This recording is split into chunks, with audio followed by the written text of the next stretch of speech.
J'ai la chance de pouvoir tester pas mal de vélos et de trottinettes électriques et vous me demandez fréquemment comment je fais pour me filmer. Est-ce que j'ai une personne à côté de moi qui vient m'aider lorsque je réalise des tournages en extérieur?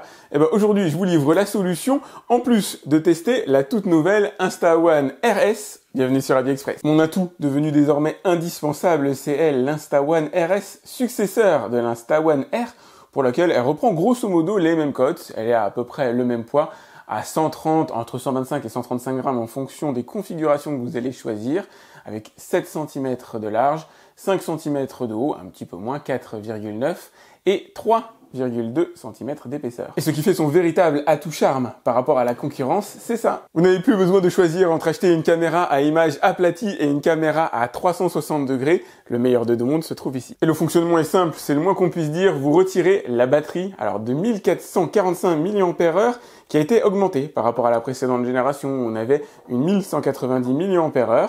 Vous enlevez le module que vous avez ici. Vous venez brancher le module, alors écran plat, ça dépend de ce que vous souhaitez mettre comme type d'image, que vous souhaitez avoir comme type d'image. Là, vous allez avoir une image type GoPro, là, vous allez avoir une image à 360 degrés, et vous refixez la batterie par-dessus, et c'est bon. Vous bénéficiez à présent du tout nouveau module 4K, capable de faire des vidéos jusqu'à 60 fps avec son optique 48 mégapixels, là où on était avant sur du 12 mégapixels. Vous pourrez filmer jusqu'à 200 fps en Full HD, ça c'est pas inédit, ce qui est inédit, c'est la possibilité de filmer en 6K à 24-25 fps. Mode 6K vous étant accessible via l'écran tactile que vous avez juste ici, qui va vous permettre de faire défiler les différents modes, qui donnent alors une définition 6K, mais en widescreen. D'ailleurs, je vous montre rapidement l'écran. Alors, en pré-allumage, voilà, vous n'avez qu'à appuyer dessus pour le réallumer. Vous allez pouvoir choisir les différents modes, photo, vidéo, HDR, time-lapse, time-shift, slow motion, qui n'existait pas sur la précédente génération, il me semble.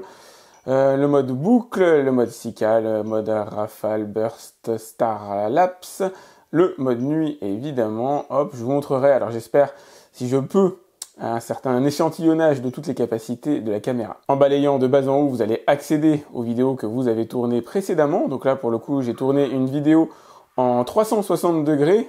Voilà le résultat, ce que vous pouvez voir, c'est visible, hein. Même en extérieur, avec du soleil, l'écran est quand même extrêmement lisible. En balayant de haut en bas, vous avez accès à différents menus de paramétrage, la luminosité de l'écran, le verrouillage de l'écran, le niveau de stabilisation, la petite LED ici de notification, la grille via ce bouton-là. Hop, je reviens sur les paramétrages.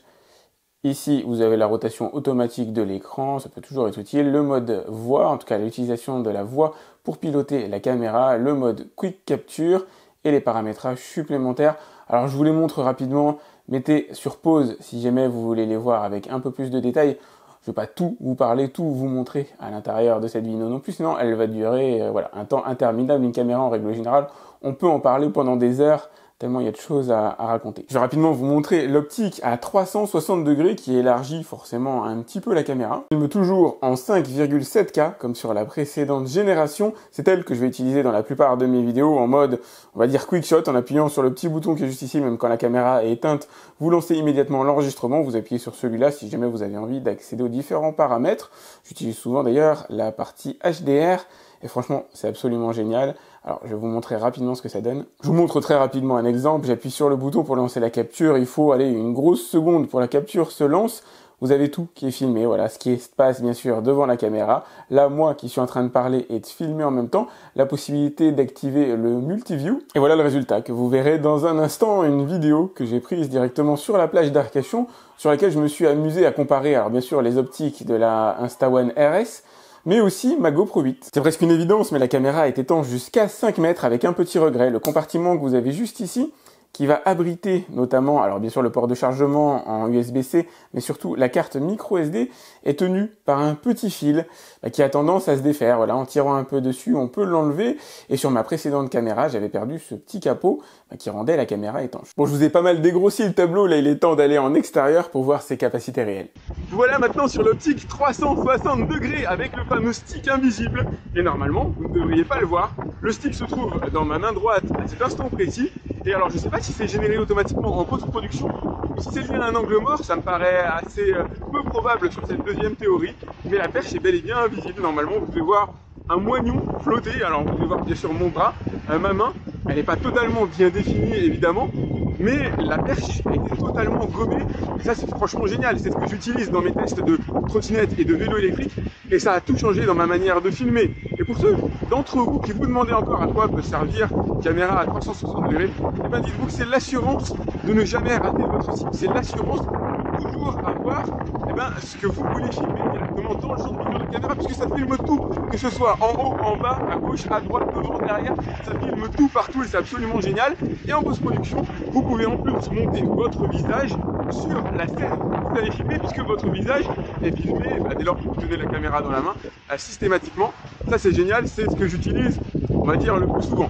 Ça ne vous dispense pas par contre de bien orienter la caméra quand même, de vous assurer d'avoir le soleil si possible sur votre visage, sinon comme moi vous allez avoir le visage relativement noir avec le soleil derrière forcément, alors que si je me mets sous cet angle là, si votre objectif c'est de vous filmer vous, effectivement il vaut mieux quand même avoir le soleil en face. Niveau prise de son, aujourd'hui c'est un peu un cas d'école des problèmes que peut générer le vent dans une caméra. Il y a beaucoup de vent aujourd'hui, je suis sur une des plages d'Arcachon et ça doit se ressentir au niveau de la caméra. Malheureusement il doit y avoir une certaine prise au vent. D'ailleurs ce qui va être intéressant de tester, c'est est-ce qu'on a le même son lorsque je mets la caméra dans ce sens-là, et si jamais je la retourne, là je vais pivoter la perche, est-ce que j'ai toujours, lorsque j'ai l'écran face à moi, exactement la même qualité de son? En tout cas une chose est sûre, en post-production il me faudra réduire probablement le bruit du son dans la caméra, mais c'est pas fait réellement lorsque vous utilisez cette fonction. Je vous montrerai des tests directement à l'aide de l'application Insta360. C'est pas fait pour parler, ça va réduire la prise au vent, ça va réduire lorsque vous faites du vélo effectivement le bruit du vent, et ça c'est cool. Par contre si vous parlez en même temps, vous allez avoir un amoindrissement de la qualité audio, votre voix sera moins claire, sera moins audible, et ça c'est pas génial. Mieux vaut que la prise de son soit bien réalisée dès le départ pour ne pas avoir à regretter et à ne pas avoir à retourner votre vidéo. Vous me demandez fréquemment lorsque je réalise des tests de trottinette ou de vélo électrique comment je fais pour me filmer. Eh ben j'ai mon petit secret, et mon petit secret c'est Insta360. Alors la X2 habituellement ou la RS que je suis en train de tester en ce moment précis, caméra qui vous donne la sensation que quelqu'un est en train de me filmer, quelqu'un est devant moi avec une caméra en train de me filmer, ou la passe sur le côté. Eh ben c'est pas du tout le cas. Ça, c'est lié à la combinaison entre la caméra 360 degrés et le selfie stick que j'ai dans la main, qui est totalement invisible. Normalement, alors vous voyez ma main flotter quand même, vous voyez un moignon parce que la caméra n'est pas en mesure de voir tous les détails de ma main, mais le stick, la perche qui me permet de me filmer à cet instant précis, vous la voyez pas. Et grâce au logiciel de montage, je vais pouvoir vous donner tout un tas de sensations différentes. Je vais pouvoir vous donner la sensation que mon caméraman s'éloigne de moi, donc tout simplement en dézoomant d'une certaine manière sur le logiciel, ou se rapproche de moi à l'inverse, bien sûr, en zoomant, se déplace de manière latérale, voilà, passe devant, pourquoi pas, et vous donner la fameuse sensation petite planète que vous avez déjà vue sur ma chaîne. Si je mets la caméra comme ça au-dessus de moi, je peux vous donner la sensation d'être sur la planète de Kaio dans Dragon Ball. Donc une petite planète sur laquelle je vais avancer tranquillement, voilà, et ensuite revenir à un état normal. Et c'est comme ça que je vais filmer la plupart de mes scènes vidéo concernant les vélos et les trottinettes. Je vais pouvoir réaliser d'autres effets, mettre par exemple la caméra au niveau de la route et vous donner une sensation de vitesse, filmant en même temps la route du vélo, puisque c'est l'objet de la vidéo, et filmant en même temps la route, voilà, avec cette sensation de vitesse assez cool. Vous avez pas mal de plans faisables, voilà, que ce soit le plan de face, le plan latéral assez classique, le plan arrière avec la sensation qu'une personne est en train de me suivre, tout en gardant en tête que là je suis en train de vous parler et qu'il vaut mieux que je parle directement à la caméra, parce que si je m'amuse à tourner ma tête comme ça et parler devant moi, et du coup les micros de la caméra captent forcément beaucoup moins bien. Micros qui peuvent annuler le bruit du vent. Alors d'une certaine manière, là je vais aller plus vite et continuer de vous parler directement dans la caméra. Donc via le logiciel de post-production, vous allez pouvoir réduire le bruit du vent à l'intérieur des micros de la caméra, mais ça va niveler aussi le son de la voix. C'est pas idéal, c'est pas génial, ça explique pourquoi.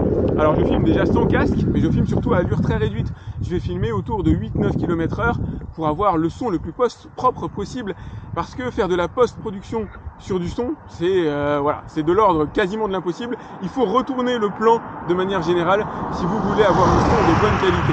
Une chose est certaine, je ne peux plus me passer de caméra à 360 degrés. Là où je peux me passer d'une caméra type GoPro, on va dire de la partie plate classique de l'image, maintenant le 360 degrés pour moi c'est devenu fondamental. Cette possibilité d'avoir la sensation d'être filmé par quelqu'un, c'est juste génial.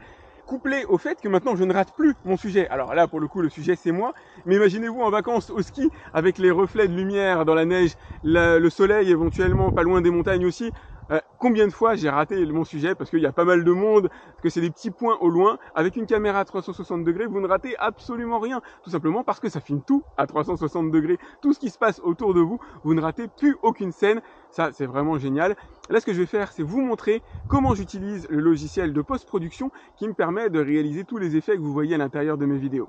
Bienvenue sur le logiciel Insta360 Studio. Je vais vous montrer comment je réalise le montage de mes vidéos. Donc on est sur une vidéo à 360 degrés sur laquelle je peux faire à peu près tout ce que je veux par rapport à ce qui a été filmé directement sur la vidéo. Là, ce qui va m'intéresser, c'est de faire une petite scène d'intro. Donc je vais faire une scène d'intro boule de cristal. Je crée une image clé à l'aide du bouton que vous avez juste ici. Hop, ça me crée l'effet boule de cristal. Et je vais avancer légèrement à l'intérieur de vidéo pour faire une transition.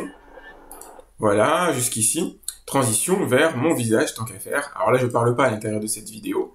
Donc, si jamais je me replace au tout début de la vidéo, à l'aide du curseur que vous avez ici, je vais avoir une transition, alors plus ou moins rapide, en fonction de ce que j'ai choisi, directement vers mon visage. Ensuite, ce qui va pouvoir être intéressant, c'est de faire la transition vers les autres modes que j'ai prédéfinis lorsque je tournais la vidéo, comme par exemple me filmer de côté. Vous voyez, j'ai mis mon bras sur le côté avec la caméra pour pouvoir me filmer sous cet angle-là. Là, je suis un peu trop rapproché, donc je vais m'éloigner légèrement en faisant tourner la roulette de la souris, recadrer et pouvoir ensuite me filmer de profil. Donc c'est ce que j'utilise réellement au quotidien lorsque je réalise des tests de trottinette électrique ou de vélo électrique. J'ai ma petite cinématique dans ma tête où je prévois l'endroit où je vais positionner ma perche. Donc là, je vais la changer, je vais filmer la roue. Donc je peux filmer la roue elle-même. Après, je peux recadrer très légèrement, histoire d'avoir la route un petit peu plus dans l'axe. Voilà, nickel. Je peux m'amuser à prendre du recul éventuellement ou à recadrer. Donc je crée une nouvelle frame. Là, vous avez la vue naturelle, qui était assez proche de ce que j'avais à l'instant. Où je peux m'amuser avec le bouton de ma souris, la roulette de ma souris, à reculer et donner des effets un petit peu de vitesse. Alors, par contre, ça déforme effectivement la roue que vous avez sur le côté. L'objectif pour ce genre de vidéo, c'est de rester le plus naturel possible. Hop, là, j'ai remis la caméra juste devant moi. Donc, ce que je vais faire, c'est tourner comme ça. Hop, faire un petit zoom. Et vous voyez, c'est quand même assez simple à réaliser. C'est une petite gymnastique qui forcément prend un petit peu de temps à acquérir au début parce que vous allez devoir prendre en main le logiciel les premières fois. Mais c'est un logiciel qui est très simple. C'est pas un logiciel de montage vidéo comme vous allez le trouver dans un milieu, on va dire, professionnel. Il est fait pour rester adapté à un public, je dirais, amateur. Donc là, ce que j'ai fait, c'est positionner la perche au-dessus de ma tête pour faire le fameux effet petite planète que vous avez de temps en temps. Donc je crée, encore une fois, une image clé. Je vais aller sélectionner Tiny Planet. Et regardez, vous avez la petite planète que vous avez ici. Ensuite, je recrée une image clé, je me remets dans le bon cadre. Je vais zoomer un peu. Voilà, pour qu'on voit un peu mieux la planète. Et vous avez ce fameux petit effet de planète que j'utilise de temps en temps dans mes vidéos comme transition, juste pour le plaisir. Hein. C'est voilà, un effet purement esthétique, purement artistique, donc que je trouve assez sympa. Donc là, j'ai repositionné ma caméra à un angle différent. Je crois que l'objectif ici, c'était de viser le pédalier, donc je vais recliquer sur vue naturelle. Ensuite, je me réoriente et je vais pouvoir viser le pédalier du vélo. Hop, me reculer un peu, parce que là, je pense que je suis un peu trop près. Voilà. Ces séquences tournées à assez haute vitesse ne sont pas à être utilisées avec le son, évidemment. Là, j'ai laissé le son activé quand même. On a du vent, il y a énormément de vent. Là, je dois être à 25 km/h, forcément à l'intérieur de la caméra, il y a du vent, et le logiciel n'est pas en mesure de venir supprimer le vent. Même si, dans l'absolu, le logiciel est en mesure de le faire, vous avez sur le côté les différents menus que vous allez pouvoir utiliser. Alors, je peux pas tout vous montrer, mais vous avez ici le menu réduction de bruit, et effectivement, vous allez avoir une vraie réduction de bruit palpable, mais qui n'est pas en mesure de gommer tous les éléments. Vous l'avez vu à l'intérieur de la vidéo test que j'ai réalisée. Et regardez, ce qui est assez stupéfiant, c'est que la caméra, enfin la perche plutôt, est vraiment invisible. Je vais faire un petit zoom dessus.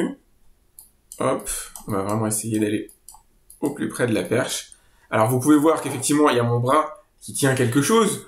Il n'est pas totalement calé sur le guidon. Je sais que certains apprécient de voir le bras bien agrippé au guidon. Mais là, pour le coup, alors j'ai juste laissé mon doigt, mais il y a la perche qui est bel et bien dans ma main, alors celle que vous voyez sur la partie gauche, ma main droite en réel à l'intérieur de la vidéo. Et la perche est vraiment totalement invisible. Ça, c'est vraiment super génial. Dans une certaine limite, vous allez pouvoir jouer avec le zoom et le dézoom. Là, je suis zoomé au maximum. Si vous faites ça, vous aurez forcément de la pixelisation sur la vidéo. On est sur du zoom numérique, évidemment. On n'est pas sur un zoom optique. Et si je dézoome, je vais avoir différents effets. Je vais avoir un effet plutôt naturel, à peu près à ce niveau-là. Mais plus je vais reculer, et forcément, plus je vais avoir de distorsion dans l'image.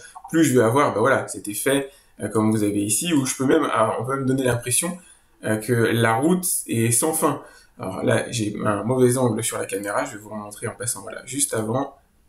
Hop, regardez à ce niveau-là. Je peux même donner l'impression que j'ai une route sans fin devant moi.